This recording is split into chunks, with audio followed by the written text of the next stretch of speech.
De la carta a los Hebreos. Hermanos, todo sumo sacerdote es un hombre escogido entre los hombres y está constituido para intervenir en favor de ellos ante Dios, para ofrecer dones y sacrificios por los pecados.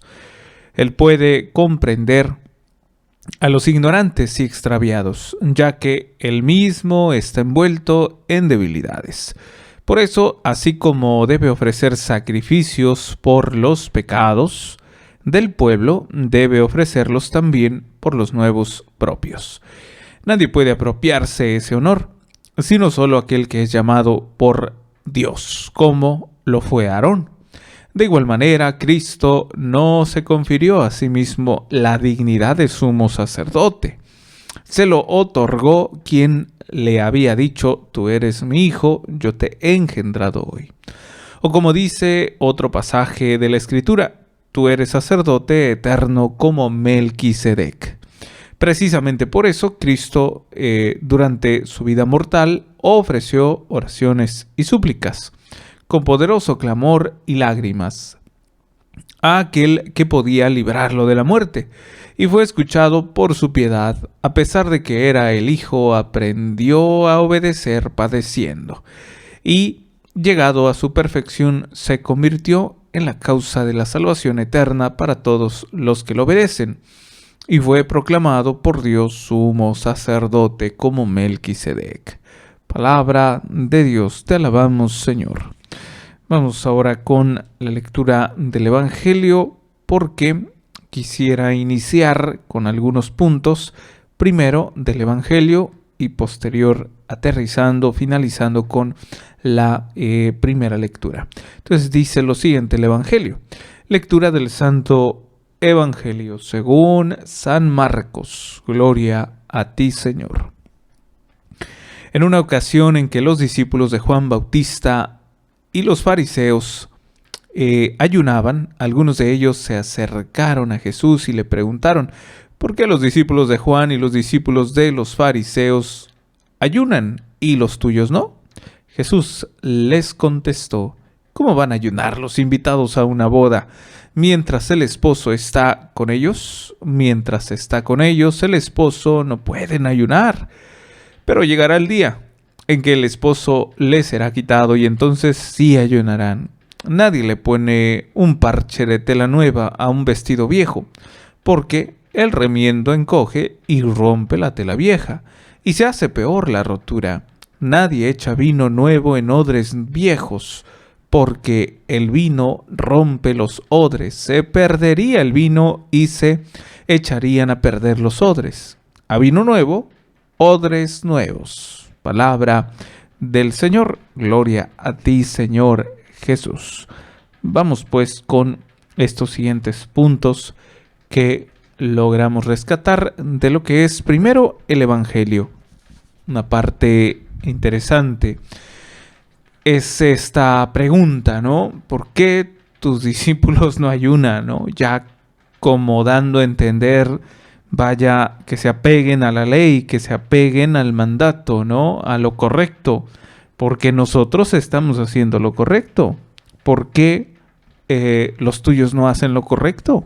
Sí, todos los demás que no ves que están cumpliendo con la ley. Y esta pregunta precisamente que de alguna otra manera va a presentarse también hasta con nosotros. ¿Y por qué ustedes no cumplen los mandamientos? ¿O por qué ustedes simplemente no llevan a cabo lo que su Dios les ha dictado, les ha mandado a realizar? Precisamente esta pregunta que va para con nuestro Señor, vuelvo a reiterar, impacta hasta nuestros tiempos, impacta hasta nuestro tiempo actual, inclusive, me atrevo a decir, hasta nuestra vida en particular. Es decir, que de alguna otra manera esta pregunta nos va a hacer entender las circunstancias en las que estamos viviendo, es decir, en qué estado se encuentra mi fe, en qué estado se encuentra mi alma, ¿En qué estado se encuentra mi fidelidad con el Señor? ¿Por qué? Van a decir, Fray, pero bueno, esta pregunta que le hacían al Señor era porque estaban de alguna otra manera llevando a cabo una nueva ley.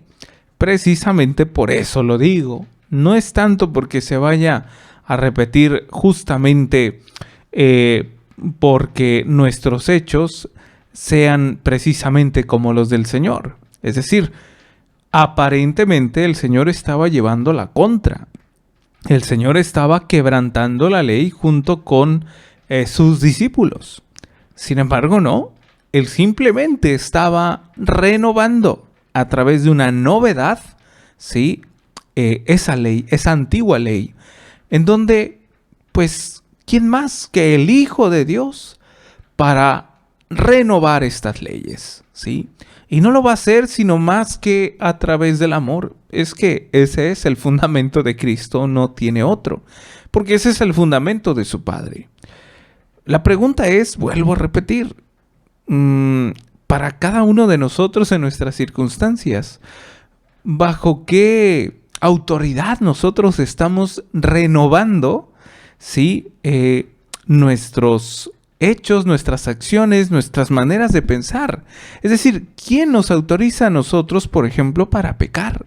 ¿O quién nos autoriza a nosotros para cambiar de camino? Cuando el camino ya sabemos que es Él. Dice Él mismo, yo soy el camino, la verdad y la vida. ¿Quién nos autoriza a nosotros o bajo qué reglamento nosotros estamos siguiendo? Sí, la vida de pecado, por ejemplo, o nuestros vicios tan cotidianos, o nuestra necedad en el egoísmo, el orgullo, el resentimiento, la falta de perdón. O sea, ¿quién nos está mandando a realizar eso si nosotros lo estamos permitiendo?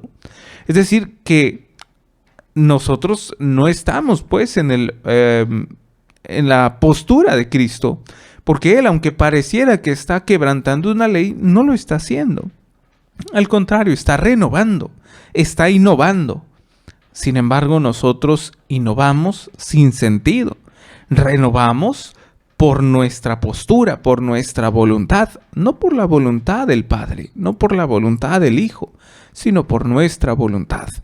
Es decir, que esta renovación, ¿sí? Esta ¿cómo se le puede decir? Actualización de leyes que Él está implementando, no van en contra de la ley del Padre, no van en contra de la voluntad del Padre, van a favor. Sin embargo, la que nosotros implementamos en nuestras vidas y en la vida de los demás, pudiera ser que sí vaya en contra. Siempre, de alguna otra manera, vamos a lograr diferenciar esto, es decir, lograr encontrar si vamos al revés, si vamos en oposición a la voluntad de Dios, cuando de alguna otra manera, en conciencia, o como quieran llamarlo ustedes, ya que el término conciencia de manera cristiana, pues nosotros le conocemos como alma. En conciencia sabemos que es pecado, ¿no? Es decir, tú sabes muy bien que lo que has hecho es pecaminoso o es pecado, es materia de pecado. No necesitamos expertos para que vengan y nos digan, es que esto es pecado. No, ya lo sabemos. Ya nos lo han enseñado. Ustedes se han metido, se han dejado penetrar por estas redes sociales y ven reflexión tras reflexión y se meten a ver a internet, a YouTube, a Facebook, a seguir a tal padrecito para ver la reflexión del evangelio del día. Y no puede ser que nos digamos inocentes, ¿no? Es decir, es que yo no sabía que era pecado. No, ya sabemos. Hay muchísimos medios por donde Cristo se manifiesta, nos educa, nos enseña y nos forma. Y simplemente no podemos dejar pasar por desapercibido que la ilustración, la enseñanza nos ha llegado por muchas maneras, ¿sí? Así es que, pues, habría que hacernos, pues, a lo mejor esta pregunta, ¿no? ¿De verdad estaremos llevando a cabo esta formación a nuestras vidas personales? A tal grado, por ejemplo, que hasta incluso podríamos poner ya de ejemplo esta misma palabrita que utilizan en esta pregunta. ¿Qué tal llevamos el ayuno, por ejemplo? ¿Lo llevamos acorde a esta renovación que hizo nuestro Señor?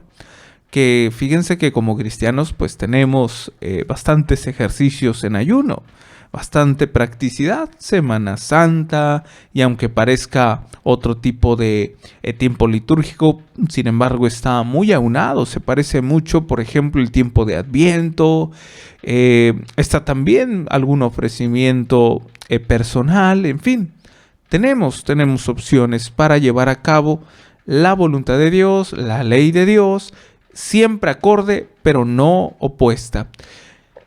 Y estos siguientes puntos que también van muy de la mano. Dice el siguiente punto: lo hacían los discípulos de Juan el Bautista, los judíos, es decir, el ayuno, y actualmente nosotros como cristianos. ¿De qué podríamos ayunar nosotros? El ayuno sirve para purificación. Ojo con esta última palabra, la purificación, porque es con lo que quisiera relacionar la primera lectura, que en unos momentitos más doy algunos puntos interesantes. Esta purificación que llevamos día con día, tú y yo, pues enfrentándonos al pecado, enfrentándonos a nuestras debilidades todos los días, para que podamos siempre expresar a través de cada uno de nosotros pues la gracia de Dios, el amor de Dios. ¿Para quién?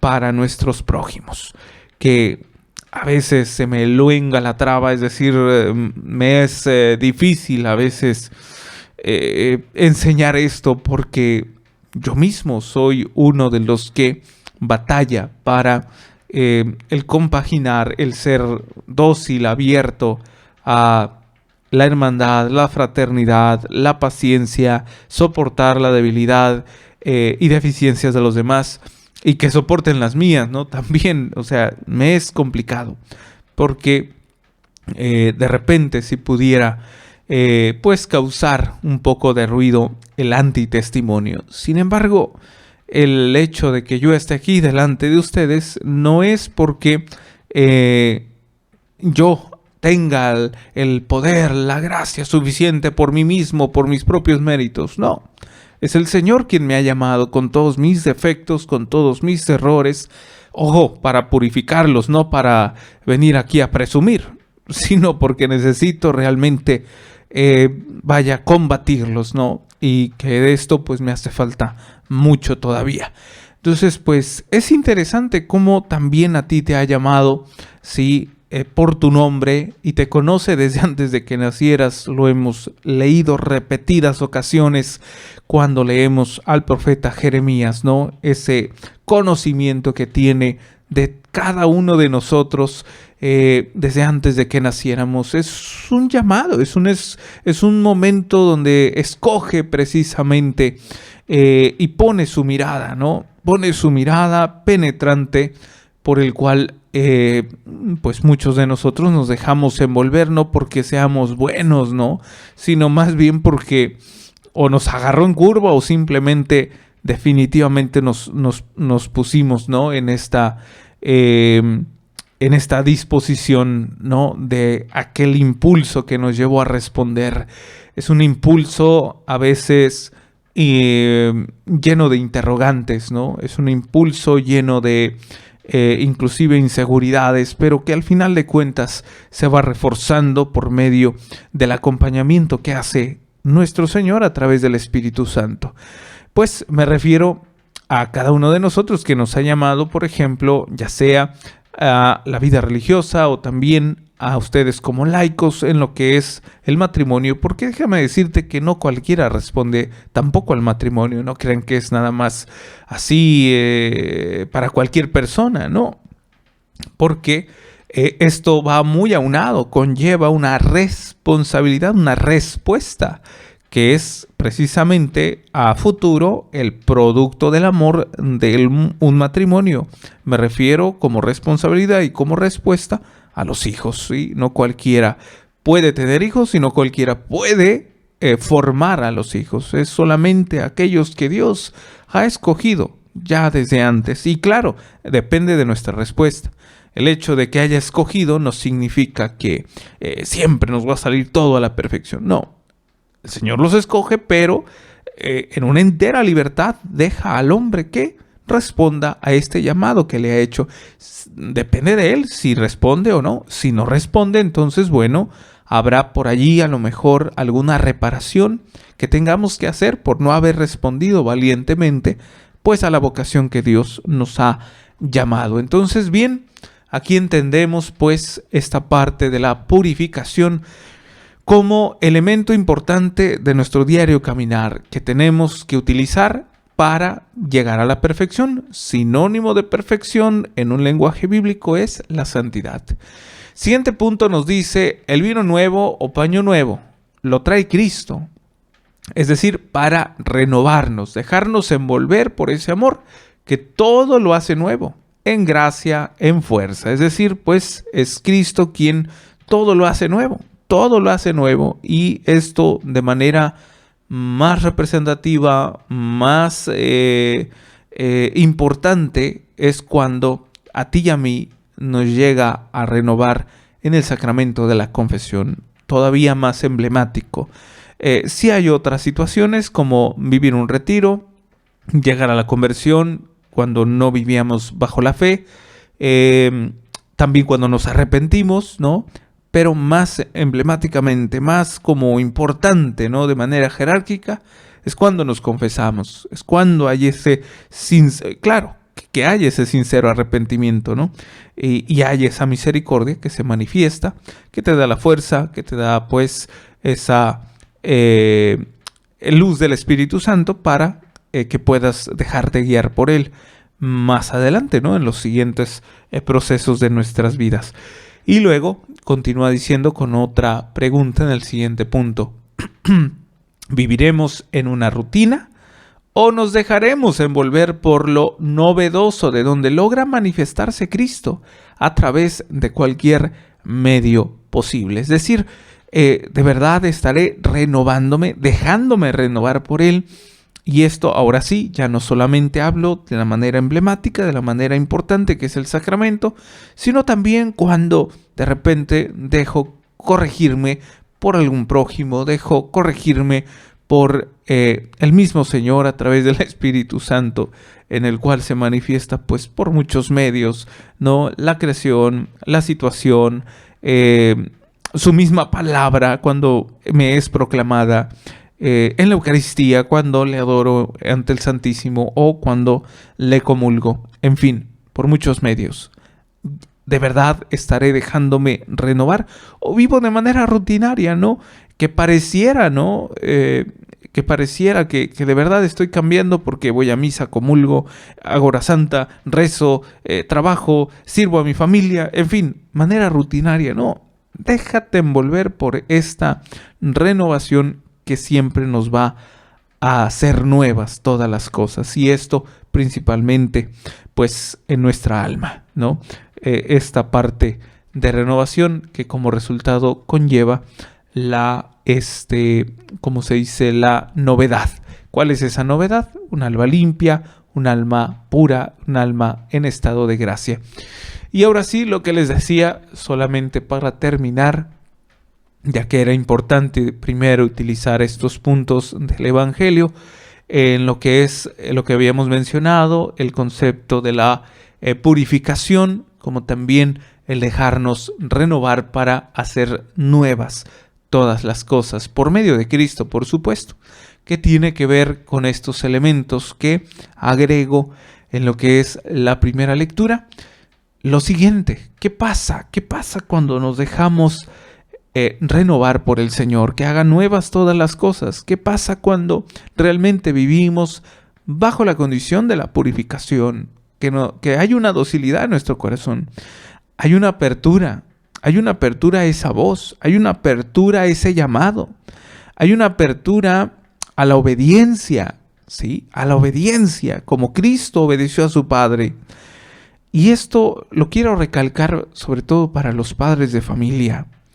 que permitan, por favor, a través de ya sea el sacramento de su matrimonio o el don de ser papá y mamá, que permitan que esa gracia fluya a través de cada una de sus vidas para que el fruto de su amor, que son los hijos, sean capaces de recibir ese poder del Señor, esa gracia del Señor, ese amor, ya que al recibir precisamente como resultado, obviamente, de su trabajo, me refiero a ustedes como padres de familia, podrán precisamente comprender esa manifestación gloriosa de Dios, que va a ser precisamente quizás en un llamado.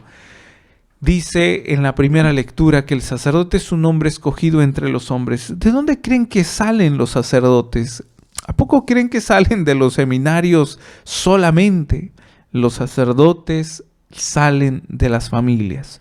Si en la familia de verdad hay un constante trabajo en sus personas, si hay de verdad una disposición en el corazón de la familia por permitir dejar entrar al Señor que habite entre ellos, y que de verdad haya esa paciencia, esa perseverancia, ese mutuo alimentarse, ¿no?, del Señor. Pues mutuo alimentarse me refiero con el ver en el prójimo al mismo Cristo, ¿no? Es decir, llevar una vida fraterna, una vida que lucha todos los días por perseverar en la fe, por perseverar en el amor, soportándose mutuamente. Yo no digo que no haya discusiones en familia, que no haya, no sé, comentarios opuestos, ¿no?, opiniones diferentes, maneras de pensar diversas. Claro que las hay, pero cuando se permite que nuestro Señor reine en el corazón de la familia, esto pues de alguna otra manera solo significa una cosa: hay un resultado muy interesante, la unidad, ¿sí? Así tengan diversidad de pensamientos, así tengan diversidad de caracteres, lo que va a hacer el Espíritu Santo siempre en la familia es la unidad. Siempre unificará este corazón, ¿sí?, a través precisamente de su poder, de su gracia. Y qué mejor cuando los dos pilares están atentos, cuando los dos pilares están siempre abiertos a la voluntad del Padre. Esto creo que lo veíamos, no recuerdo exactamente si la semana pasada, jueves o viernes. Déjenme ver para no mentirles, porque mencionaban algo acerca de un pasaje del Antiguo Testamento. Dice, sí, creo que sí, es que fue seguidito, jueves y viernes me parece. Dice, fíjense bien, es de la carta a los Hebreos. Dice: hermanos, oigamos lo que dice el Espíritu Santo en un salmo, ¿sí? Fíjense bien: ojalá escuchen ustedes la voz del Señor hoy. Esa parte es como que siempre siembra, ¿no?, en nosotros una advertencia, porque pues podría tomarse como un criterio escatológico, por así decirlo, es decir, de advertencia por estar atento, ¿no? Es como aquel mensaje muy famoso que también forma parte, ¿no?, de lo que es la escatología, es decir, un mensaje que habla acerca de que el reino de Dios está cerca, ¿no? Es decir, ese tipo de mensajes apocalípticos, y conviértanse y arrepiéntanse porque el reino de Dios está cerca. Es decir, hay que prepararnos y estar atentos ya, ahorita, porque no sabemos ni el día ni la hora. Pues es más o menos en este tinte, ¿no?, en este tipo de ambiente en el que se va a expresar este salmo. Ojalá escuchen ustedes la voz del Señor hoy, no endurezcan su corazón como el día de la rebelión y el día de la prueba en el desierto, cuando sus padres me pusieron a prueba y dudaron de mí, aunque habían visto mis obras. No. Aquí es estar atentos a esta voz del Espíritu Santo, que les guiará, que les conducirá siempre bajo la voluntad de Dios. Pero, tantas palabrerías que ya hemos escuchado muchísimas veces, ¿no? Que la voluntad de Dios, que déjate guiar por el Espíritu Santo.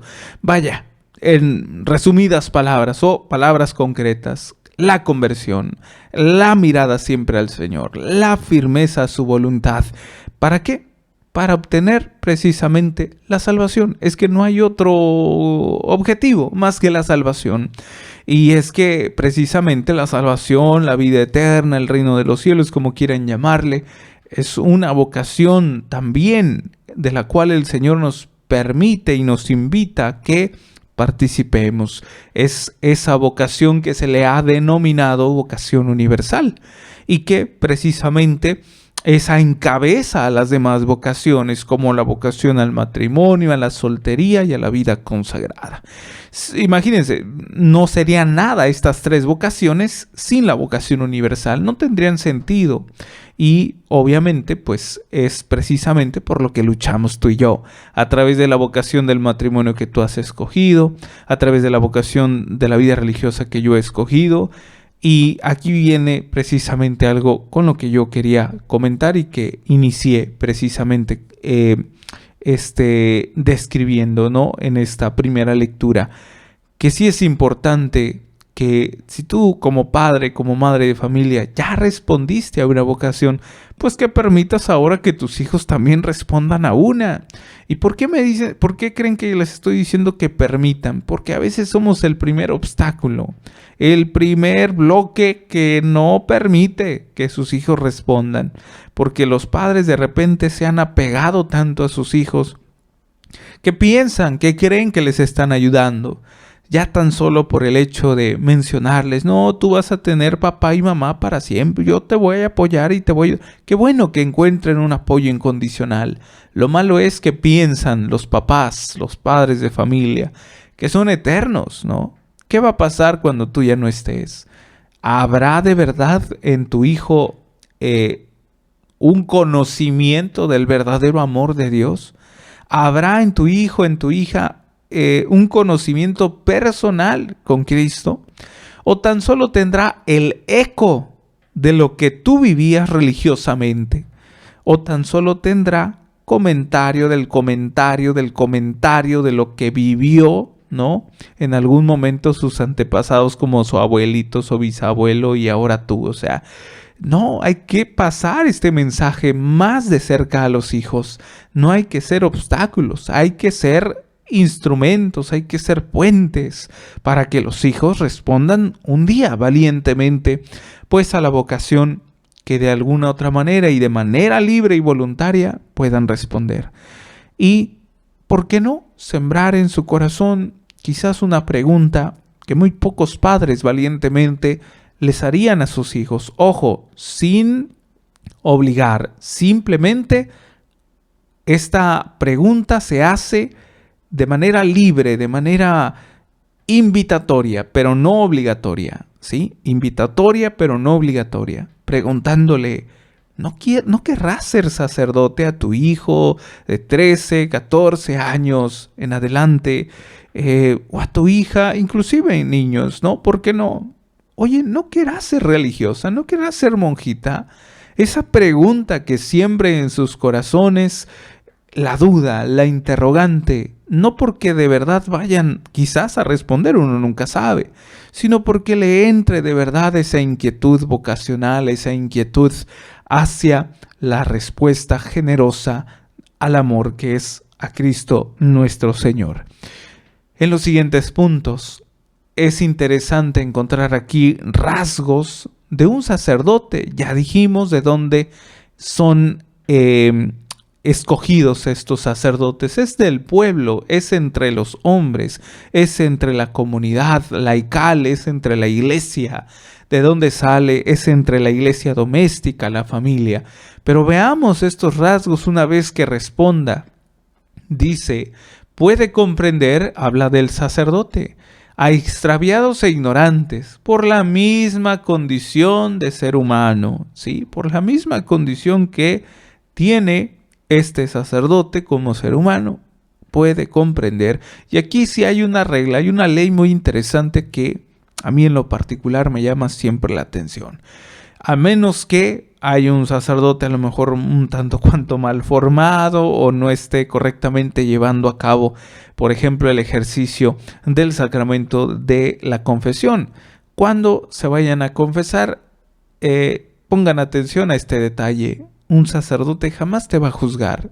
Jamás te va a juzgar, simplemente escucha y en el nombre del Padre, del Hijo y del Espíritu Santo te concede el perdón, pero no juzga, ni tampoco te critica, ni tampoco te regaña. Por lo menos aquel buen sacerdote formado o bien formado, ¿sí? Por esta educación sacerdotal. Precisamente porque él también y cada uno de nosotros somos pecadores, ¿verdad? Y no somos quien para juzgar. Ojo, no somos quien para juzgar. El término juicio o juzgar únicamente se le adjudica a Dios. Pero sí para educar. O sea, sí te puede decir, mira, esto no lo hagas así, hazlo de esta manera. Es decir, te puede formar.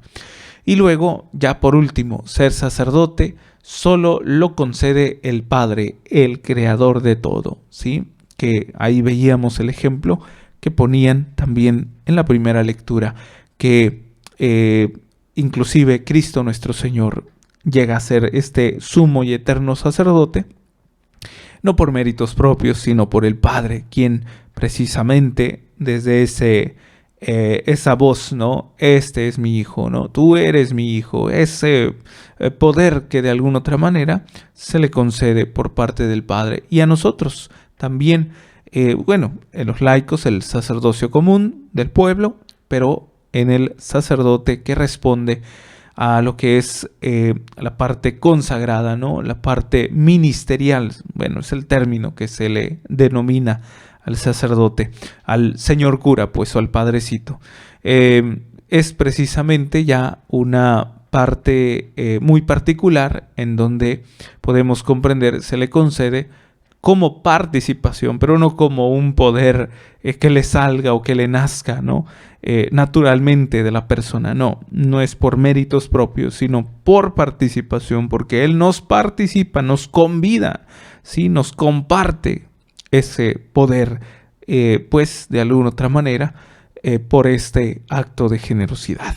Ojalá pues que ustedes también sean generosos y permitan que haya vocaciones religiosas y religiosos para nuestra sociedad. Parece que caminamos un tanto cuanto ciegos o sordos, el cual no debería de ser. Hay muchísimo ruido en la sociedad, hay muchas necesidades. No deberíamos hacer caso omiso o como si no entendiéramos lo que está sucediendo. Necesitamos religiosos y religiosas. Necesitamos vocaciones sacerdotales. Ojalá que ya ahorita tú estés trabajando en tus nietos, en tus sobrinitos, en tus hijos, no para obligarles, pero sí para sembrar la semilla y que ellos a través de una manera voluntaria puedan responder. Después no nos quejemos, es que no me atendió el padrecito, es que el padre no está en su parroquia. Pues sí, pues es que también nosotros no trabajamos por los sacerdotes, pensamos que nada más nacen de la tierra y ya. Sí, nos quejamos muy fácilmente. Es que el padrecito no fue a ver a mi enfermo. Es que el padrecito no me atendió. Pues sí, pero ¿y qué haces tú por las vocaciones? ¿Estás pidiendo por ellas? ¿Estás realmente trabajando no solamente en oración, también en hechos? ¿Dando un buen ejemplo a las nuevas generaciones, a los jóvenes, a los niños? ¿O eres de aquellas que también se quejan? No, los jóvenes no hacen nada, quién sabe qué, pero no haces nada por ellos. Ojalá que de verdad esta palabra del Señor despierte en tu corazón esta inquietud también por asumir la responsabilidad de sumar más vocaciones sacerdotales, religiosas y religiosos.